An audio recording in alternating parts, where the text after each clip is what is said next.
బాధపడుతుండు. అయ్యా మేము అన్యాయం చేసినామని అంటున్నాం.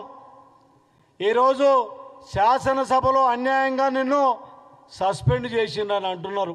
నీకు దమ్ము ధైర్యం ఉంటే, నీ మీద నీకు నమ్మకం ఉంటే, మీ పార్టీ మీద నమ్మకం ఉంటే నువ్వు శాసనసభ సభ్యత్వానికి రాజీనామా చేయి. ఎన్నికలకు పోదాం. మేం చేసింది కరెక్టో నువ్వు చేసింది కరెక్టో ప్రజల వద్ద తేల్చుకోవడానికి మేము సిద్ధంగా ఉన్నాం. మేము పోటీ చేయడానికి సిద్ధంగా ఉన్నాం.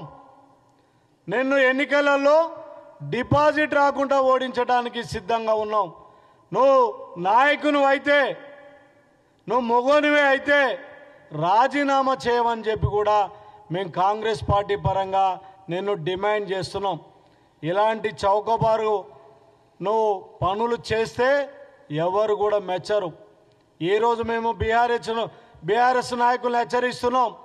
సభలో కనుక పిచ్చి పిచ్చి వేషాలు వేస్తే ఊరుకునేదే లేదు.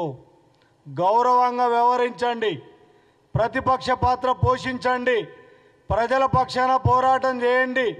ఏదైనా సమస్యలు ఉంటే ప్రభుత్వ దృష్టికి తీసుకురండి. ఇలా మా నాయకుడు రేవంత్ రెడ్డి గారు ఒక హుందాగా ఎవరిని కూడా సస్పెండ్ చేయకుండా నడిపియాలనే హుందా గౌరవంతో నడిపిస్తున్నాడు.